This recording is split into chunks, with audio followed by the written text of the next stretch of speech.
Good evening, students. We will see the current affairs analysis dated from 12th Feb 2026. The first article related to the aviation sector. So aviation sector la irukkudiya problems and then aviation sector la irukkudiya benefits பத்தி discuss பண்றோம். So there is an article aviation sector பொறுத்த வரைக்கும், so it's a aircraft air traffic.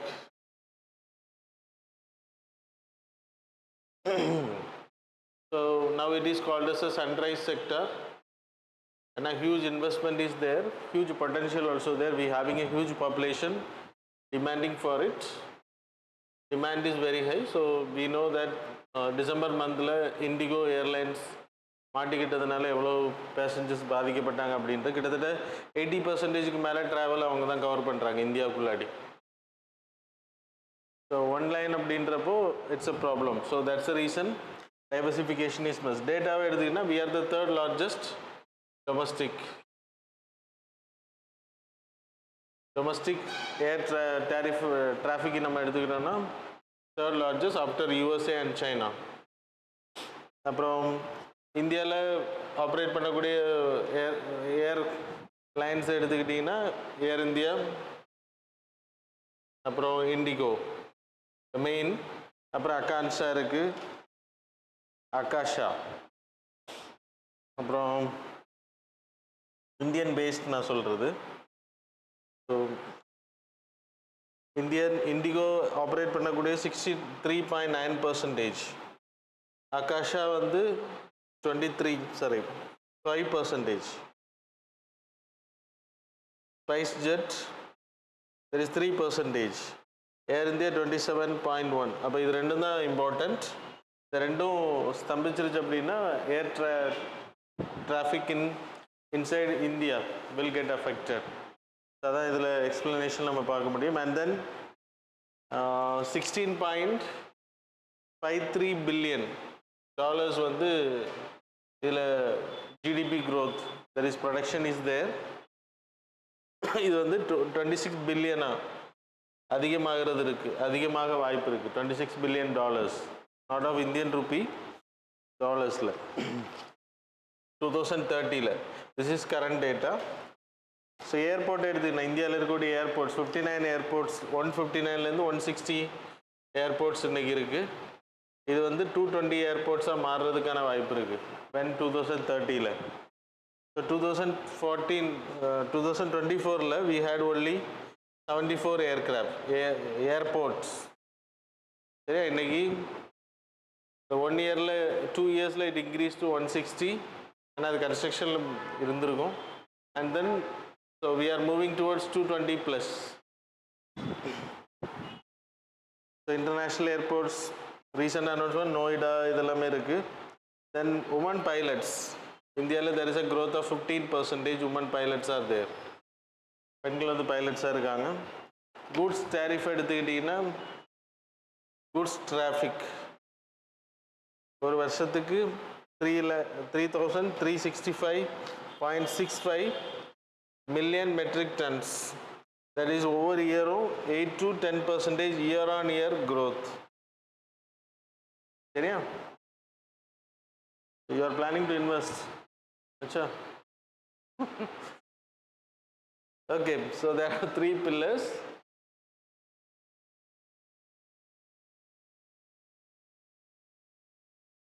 The demand 3 pillars எடுத்துனா இந்தியாவோட ஏர் டிரான்ஸ்போர்ட்டேஷனில் இருக்கக்கூடிய benefits 3 pillars are there.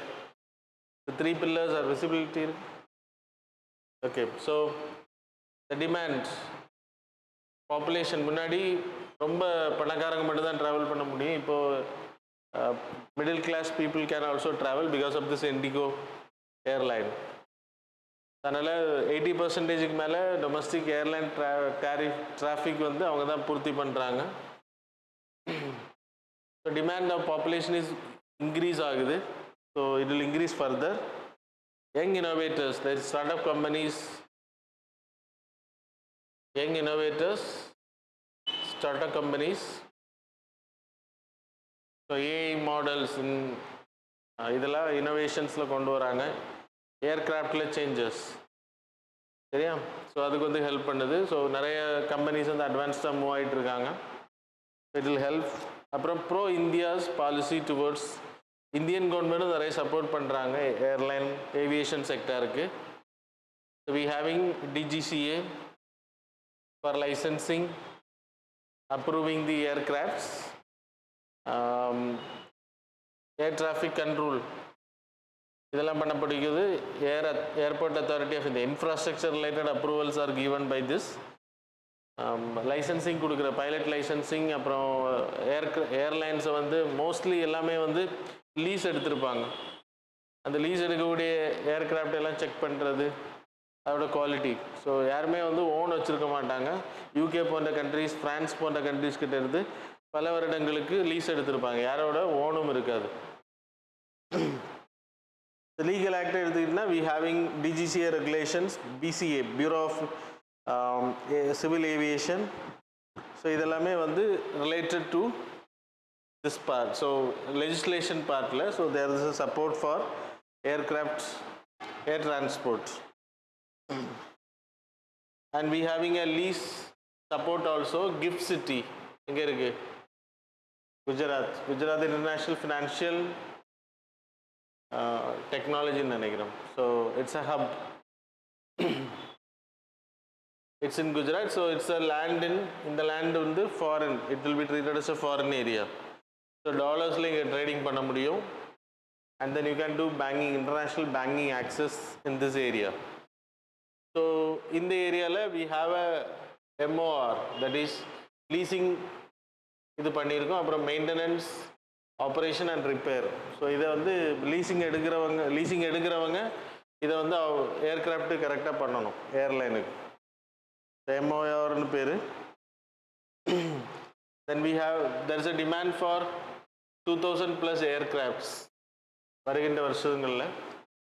So நம்ம வந்து அதை வெளிநாடுகள்லேருந்து வாங்குறது போல we need to produce அப்படின்னு சொல்லப்படுது. மேக் இன் இந்தியா திட்டம் மூலமாக போயிங் போன்ற நிறுவனங்களை இந்தியாவுக்கு கூப்பிட்டு வந்து என்ன செய்ய. So Digi Yatra we introduced. இது நம்ம பண்ண ரிஃபார்ம். அது ஆன்லைன் ஃபேஸ் ஐடென்டிஃபிகேஷன்ஸ் மூலமாக நீங்கள் க்யூ இல்லாமல் போயிடலாம். Otherwise you need to give all documents, check பண்ண பிறகு தான் உள்ளே விடுவாங்க. இது everything it be loaded in the app. எல்லா டீட்டெயில்ஸும் அந்த ஆப்பில் வச்சுருக்கலாம். அதை க்ராஸ் செக் பண்ணி உங்களுக்கு பாஸ் கொடுக்கும். இஷ்யூஸ் எடுத்துக்கிட்டிங்கன்னா அவங்களுக்கு சொன்ன மாதிரி இண்டிகோ வந்து ஒரே airline, 2 airlines operating more than 90% of the tariff, the traffic they are maintaining domesticல, internationally சரி. இது வந்து சப்போஸ் ஏதாச்சும் ப்ராப்ளம் வந்துருச்சு அப்படின்னா, and because Indigo having only 14 pilots per aircraft, international norms படி they need to have 18லேருந்து 20 pilots வேணும். அப்புறம் அது ஒரு ப்ராப்ளம். டியோபோலின்னு பேர், இதுக்கு பேர் two monopoly, that is duopoly. மோனோபோலின்னா சிங்கிள். இது ரெண்டு நிறுவனங்கள் வந்து தே ஆர் மெயின்டைனிங். ஸோ கம்மியான ரேட்டில் கொடுக்கறது. ஸோ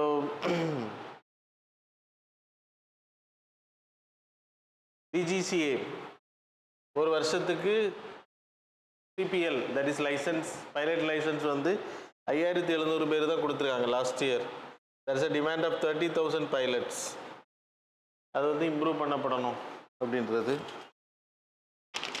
இந்த 5,700 in last 4 years கொடுத்துருக்காங்க. So there is a demand of 30,000 pilots. So we need to hire from outside now. So அதனால் அது ஒரு problem. there is a demand for job. 2025 we introduced foreign investments in airlines. That is there is a airline called as Al Hind Air, Fly Express, அப்புறம் ஷாங்ஷா correct தானா? Yeah, ஷாங் air display it. ஷாங் ஏர், அப்புறம் அல் ஹிந்து, அப்புறம் fly express, Telangana பேஸில் fly express, Alhind வந்து Kochi, Noida international ஏர்போர்ட்டில் shank, இது இவங்க operate பண்ணுறாங்க. ஃபாரின் இன்வெஸ்ட்மெண்ட் அப்படின்றப்போ காம்படிஷன் அதிகமாகும். அவங்க முதல்ல வரும்போது they will give less fare, so it will affect the domestic. அது மாதிரி நிறைய கம்பெனிஸ் வந்து இழுத்து மூடிட்டு போயிருக்காங்க. There is Jet Airways, Kingfisher, etcetera etcetera. இந்த வே ஃபார்வர்டில் இன்ஃப்ராஸ்ட்ரக்சரை டெவலப் பண்ணுறது, ஏர்போர்ட்ஸை வந்து அதிகப்படுத்துறது, அப்புறம் ஏடிஎஃப், ஏர் டர்பைன் ஃபியூல் வந்து சென்னையில் ஹை ரேட்டு, மும்பையில் ரொம்ப கம்மி. ரொம்ப கம்மின்னா ரொம்ப கம்மி கிடையாது, but when you see the difference it's very high. Chennai வந்து ரொம்ப அதிகம் பிகாஸ் ஆஃப் டிரான்ஸ்போர்ட்டேஷன். அது மாதிரி ஜிஎஸ்டி வந்து கிடையாது ஏடிஎஃப்க்கு. ஒவ்வொரு ஸ்டேட்டும் செஸ் போடுறாங்க, சாரி எக்ஸைஸ் டியூட்டி போடுறாங்க, சாரி வேட் டியூட்டி போடுறாங்க, excise duty for the central government. So அது வந்து ஒவ்வொரு ஸ்டேட்லேயும் டிஃபர் ஆகுறதுனால it's very high. MRO hubs வந்து அதிகப்படுத்தணும், maintenance, repair and operation hubs and skill development needs to be given, pilots அதிகப்படுத்தணும். ஸோ இதெல்லாமே வந்து பண்ணோம் அப்படின்னா தான் we can be success for this. சரியா? So the next article related to the US Bangladesh trade deal which affects India.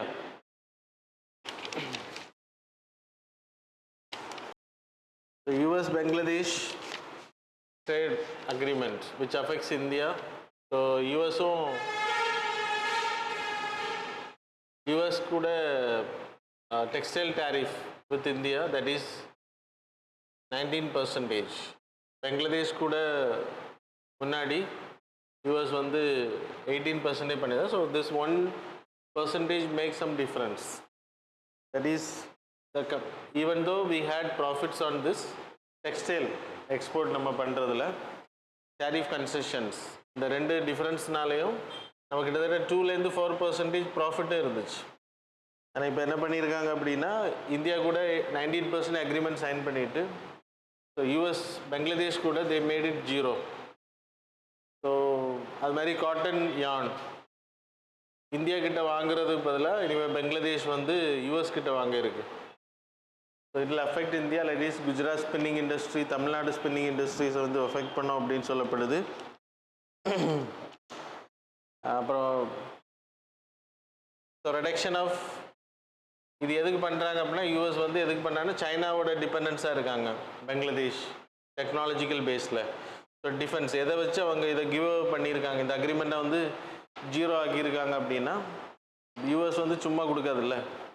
அப்போது defence, energy, digital infrastructure, so இதில் எல்லாமே US வந்து இன்வெஸ்ட் பண்ணியிருக்காங்க பங்களாதேஷில்.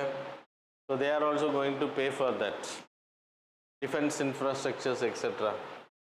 இது வந்து சைனாவை அவங்க நம்பி இருந்தாங்க. ஸோ சைனாவோட இன்ஃப்ளூயன்ஸ் இந்த இந்தியன் ஓஷன் அதிகமாச்சதுனால. ஸோ குயாக்வே போர்ட்ஸ்,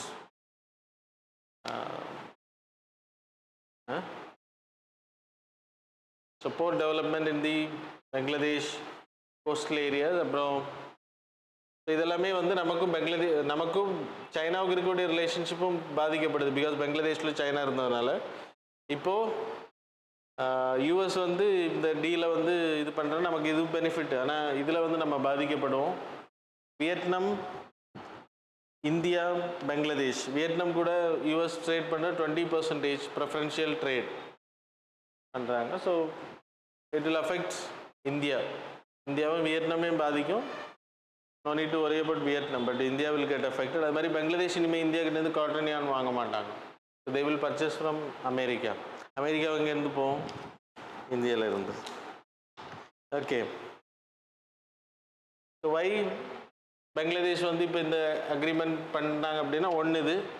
அப்புறம் we are moving towards lot of FTA with European markets, UAE, Qatar, இந்த மாதிரி கண்ட்ரிஸ் கூட we are moving.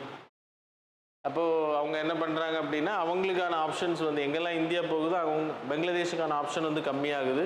Because US government is there against Indian policies. அதனால் அவங்களுக்கு அந்த ஓப்பன் டோர்ஸ் எல்லாமே close ஆகுது அப்படின்றனால they need to have a good deal. So that's why they signed it அப்படின்னு சொல்லப்படுது. அண்ட் பங்களாதேஷ் கூட we need to have an access because of Siliguri corridor. So Siliguri corridor, you people know that this is the corridor.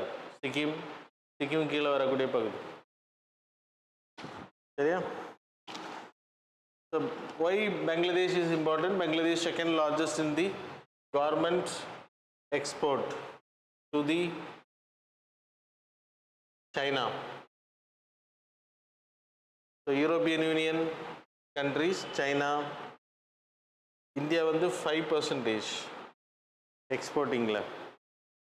So அதனால we need to go by specific sector agreement with USA. Specific sector agreement போடணும் அப்படின்னு சொல்லப்படுது. So that's about this article. The next article related to the 16th Finance Commission. Already Finance Commission explained. என்னைக்கு இன்னும் ஞாபகம் இருக்கா?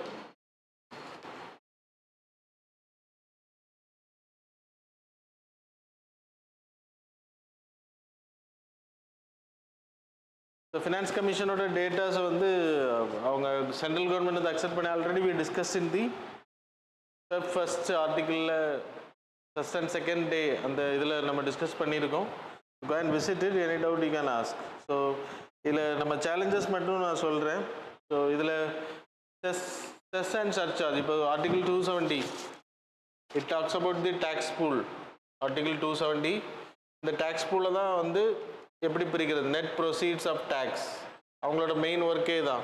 அப்புறம் grand நீடை வந்து கொடுக்கறது, அப்புறம் ஸ்டேட்ஸ் வந்து அவங்களோட கன்சாலிடேட்டட் ஃபண்டை இன்க்ரீஸ் பண்ணுறது ரெக்கமெண்ட் பண்ணுவாங்க. அப்புறம் பிரசிடென்ட் கொடுக்கக்கூடிய ஒர்க்கை வந்து பண்ணுவாங்க, வேறு ஒர்க் எதாவது கொடுத்தாங்க அப்படின்னு. So these are the duties of the finance commission. அதில் இந்த நெட் ப்ரொசீட்ஸ் இதை வந்து பிரிப்பாங்க. தட் இஸ் வெர்டிக்கல் டெவல்யூஷன், அது பிறகு horizontal devolution to the states. இதெல்லாமே தெளிவாக நான் உங்களுக்கு செகண்ட் இல்லைன்னா ஃபஸ்ட்டு இல்லைன்னா தேர்டு டேட்டில் பாருங்கள். சரி, அந்த டேட்ஸில் உங்களுக்கு இருக்கும். அதில் கண்டிப்பாக எக்ஸ்பிளைன் பண்ணிக்கிறேன் டீட்டெயிலில். You can see from there. Any doubts you can comment on the it is. நாளைக்கு நான் எக்ஸ்பிளைன் பண்ணுறேன் உங்களுக்கு புரியலை அப்படின்னா. இதில் the central government is collecting 81% of the taxes on income taxes, corporate income tax. 19% வந்து செஸ் கலெக்ட் பண்ணுறாங்க. Chess வந்து இதில் வராது, 270 வரும். 270 டெவல்யூஷன் இது மட்டும்தான். செஸ், சர்சார்ஜ் இதெல்லாமே வந்து டிவல்யூஷன் பண்ண மாட்டாங்க, இது கொடுக்க மாட்டாங்க. So that's a problem. அது மாதிரி சேலஞ்சஸ் எடுத்துக்கிட்டா இது ஒன்று. அப்புறம் பேலன்சிங் அண்ட் ஈக்விட்டி. ஸோ நிறைய ஸ்டேட்ஸ் வந்து பாப்புலேஷன் அதிகம், நிறைய ஸ்டேட்ஸ் பாப்புலேஷன் கம்மி. But we are concentrating and equity. So எல்லா ஸ்டேட்ஸுக்குமே வந்து அவங்க ஒழுங்காக பர்ஃபார்ம் பண்ணுறாங்கன்னா we need to give demographic performance பண்ணக்கூடிய ஸ்டேட்ஸுக்கு வந்து இம்பார்ட்டன்ஸ் கொடுக்கணும். யூபி பண்ண மாநிலங்கள் அதில் அதை குறைய எடுத்துக்கிறாங்க. ஏன்னா they are not performing well population controlling measures, so they will get reduced. அதனால் அவங்க வந்து பேலன்சிங் அண்ட் ஈக்விட்டியை வந்து எதிர்க்கிறாங்க. Efficiency, limited increase in despite demand is very high. So 42%. 13th finance கமிஷனோட ரெக்கமெண்டேஷன் வந்து இந்த வெர்டிக்கல் டெவல்யூஷன் வந்து இட் இஸ் லைக் 32%. அப்புறம் சென்ட்ரலி ஸ்பான்சர்ட் ஸ்கீமு கொடுப்பாங்க. 14th ஃபினான்ஸ் கமிஷனில் 42%. 15th ஃபினான்ஸ் கமிஷனில் 41%. 16th ஃபினான்ஸ் கமிஷனும் 41% தான். ஸோ இவ்வளோ இன்க்ரீஸாக இப்படி இருந்தாலுமே it is very less. 48% demand is there ஸ்டேட்ஸில் இருந்து. அப்புறம் fiscal federalism versus central, that is state depend on central mostly. இந்த ஃபண்டு இந்த 81% தான் பிரித்து கொடுக்குறாங்க. 19% பிரிக்கிறது கிடையாது. சென்ட்ரல் கவர்மெண்ட் என்ன சொல்லுதுன்னா states already collecting 24% of taxes. மொத்த டாக்ஸேஷனில் 76% தான் சென்ட்ரல் கவர்மெண்ட் கலெக்ட் பண்ணுறாங்க. இந்தியாவில் வரக்கூடிய டேக்ஸில் 24% collected by the states and used by the states. 76%ல் 41% கொடுக்குறது it's very high. Already they having 24 and 41. இதுக்கு மேலே சென்ட்ரலி ஸ்பான்சர்ட் ஸ்கீம்ஸுக்கு எல்லாமே ஃபண்டு கொடுக்கப்படுது. சென்ட்ரல் செக்டார் ஸ்கீமுக்கு ஃபண்டு கொடுக்கப்படுது. ஸோ அதனால் அது வந்து போதுமான அளவு அப்படின்றத ஃபினான்ஸ் கமிஷன் நடுவில் ரெக்கமெண்டேஷனில் சொல்கிறாங்க. So that's about the article. And then vertical டெவல்யூஷனுக்கு வந்து ஹரிசாண்டல் டெவல்யூஷனுக்கு டேட்டா வந்து ஆல்ரெடி நான் உங்களுக்கு போட்டிருக்கேன், இந்த இதுலேயும் போட்டிருக்கேன். You can study. Those who are new go and watch the video, otherwise you won't get understood. So please watch it. The next article related to the Sarvam A.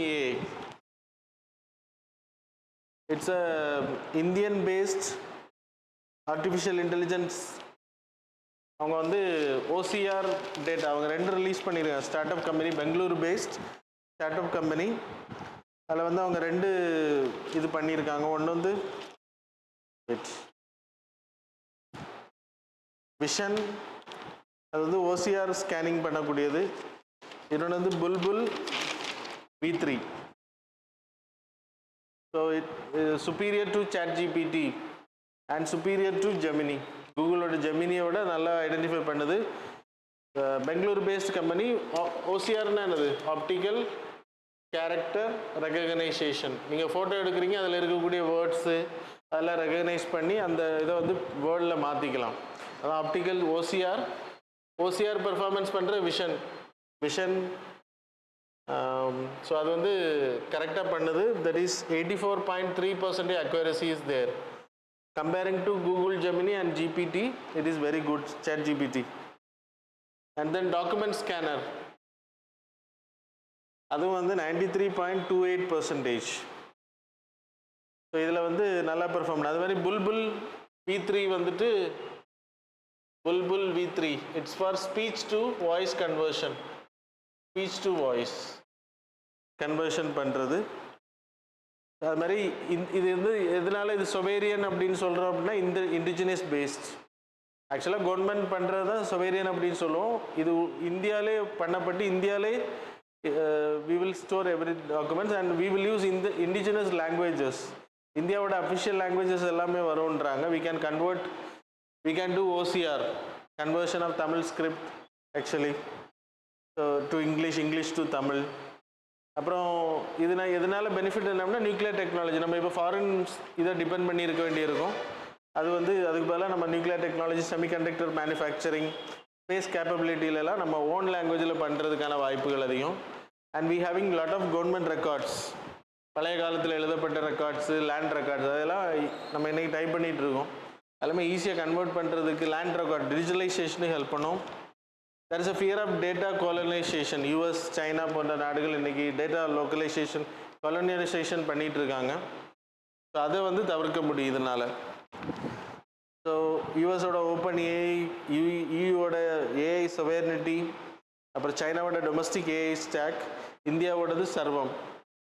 சரியா? So that's a benefit. The next article, Ladakh வந்து 2 new telescopes. Ladakh already it's a Hanle area, it's a dark sky reserve area. அங்கே cold desert, ரொம்ப ஹைட்டான பகுதி. அங்கே வந்து pollution, light pollution எதுவும் இல்லை. அதனால் நைட்டில் you can watch the sky very clear. You can C all the stars, galaxies நம்ம பார்க்க முடியும். மில்கிவே கேலக்ஸியை பார்க்க முடியும். அப்புறம் இம்பார்ட்டண்ட்டாக அதில் 2 புதிய டெலஸ்கோப் லான்ச் பண்ணியிருக்காங்க. நேஷ்னல் லார்ஜ் சோலார் டெலஸ்கோப், சோலாருக்கு நம்ம பண்ணக்கூடிய 3வது டெலஸ்கோப். ஆல்ரெடி கொடைக்கானலில் இருக்குது, உதய்பூர் ராஜஸ்தானில் இருக்குது. சரியா? இயரோடு போட்டிருக்கேன். Kodaikanal it is 1899 British time பீரியடில், உதய்பூரில் 1975. அப்புறம் Aditya L1, that is in space telescope. நம்ம சன்னுக்கு L1, Aditya L1 language point 1ல் நம்ம லான்ச் பண்ணியிருக்கோம். இது வந்து லடாக்கில் ஹேண்ட்லேன்ற பிளேஸு. அப்புறம் national large optical near IR infrared telescope, அதுவும் அங்கே தான் பண்ணுறாங்க. இட்ஸ் அ காஸ்மிக் ரேடியேஷன்ஸை வந்து படிக்கிறதுக்காக, அது சன்னை பற்றி படிக்கிறதுக்கு. That is a first telescope in Ladakh is Himalayan Chandra telescope. சரியா? Okay, so that's about the articles. Now we will move on to the MCQs. That's all right. Okay, question number 1 first. With reference to the Seychelles, which of the following statements these are correct? Statement number 1, it's an archipelago nation located in the Western Indian Ocean. Statement number 2, it is the largest country in Africa in terms of land area. So options path answer பண்ணுங்க. So question number 2, you can pause it and answer. So question number 2, regarding the Speaker of Lok Sabha, consider the following statements. Statement number 1, the Speaker continues in office even after the dissolution of Lok Sabha until immediately before the first sitting of the newly elected House. Statement number 2, the Speaker can remove from the office a resolution passed by a majority of total membership of the Lok Sabha. Statement number 3, the Speaker is subordinate to the President of India while deciding the bill is a money, whether it's a money bill or not. So which of the statements given above is are correct? So path answer பண்ணிக்கோங்க. Question number 3. Consider the following statements regarding the concept of safe harbor under the Information Technology Act 2000. Statement number 1, it protects social media intermediaries from legal liability for third party content hosted on their platforms subject to certain conditions. Statement number 2, it applies only to government owned digital platforms and not to the private social media companies. Statement number 3, the protection is lost if the intermediary fails to remove unlawful content after receiving actual knowledge or lawful notice. Which are the statements given above is are correct? So answer option about the answer panningo. So with reference to the speaker again, the constitutional provisions regarding the speaker of Lok Sabha, the speaker of the Lok Sabha can be removed by the resolution passed by simple majority of present in voting. Statement number 2, the speaker ceases to hold his office, resigns or ceases to be the member of Lok Sabha. Statement number 3, the provisions related to the removal of speaker of the Lok Sabha are contained in article 94 of the constitution. So how many of these statements given above are correct? Question number 5, consider the following statements. Statement number 1, melanin is a pigment responsible for animal colorization. Statement number 2, melanin produces yellow and red hues. So which of the statements given above are correct? So that's all about the MCQs. So path the answer pannunga. Question number, answers for the previous. Question number 1, answer is C. Question number 2, answer is A. Question number 3, answer is B. Question number 4, answer is A. Question number 5, answer. That's all. So that's all about the current affairs and MCQ. Thanks a lot for joining with us.